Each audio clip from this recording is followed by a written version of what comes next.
जय श्रीकृष्ण. मागच्या वेळेस आपण भगवंताची कसे दही दूध लोण्याची गोपिकांकडे जाऊन मस्ती करतात, सांडलवण करतात आणि आनंद घेतात हे बघितलं. आता आपण त्याची पुढची गोष्ट बघणार आहे. आणि एकदा असेच बलराम आणि बलरामाचे सवंगडी आणि कृष्ण सोबत खेळत होते.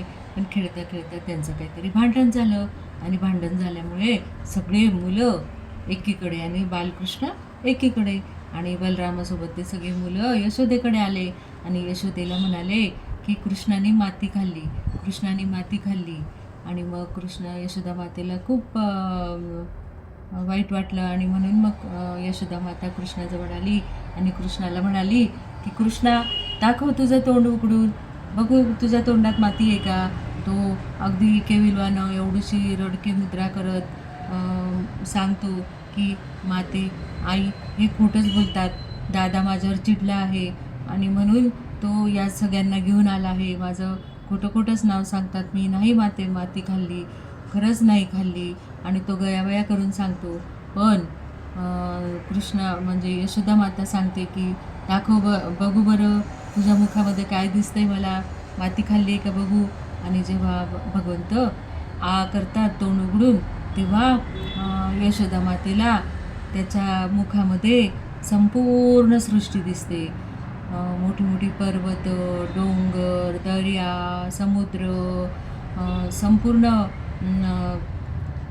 आकाशतत्व, धरती, सगळं सगळं पृथ्वी, पूर्ण ब्रह्मांड त्याच्यामध्ये दिसतं.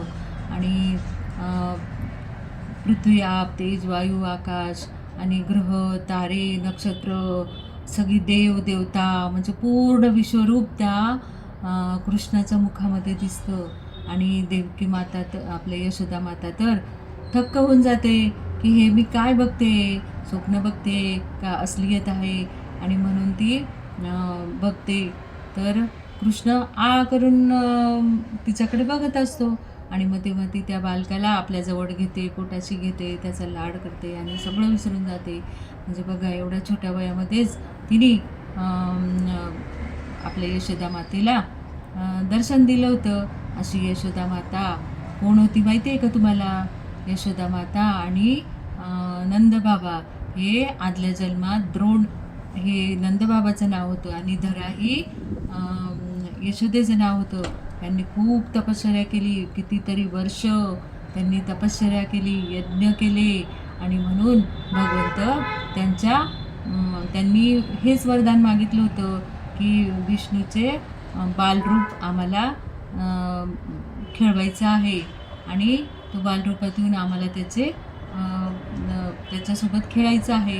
म्हणून तपश्चर्या केली होती. आणि त्यांची ही वर पूर्ण होण्यासाठी तो कृष्ण, कान्हा आणि बलराम हे वृंदावनात गोकुळात आले होते खेळायसाठी आणि कृष्णेचं इच्छा पूर्ण करण्यासाठी.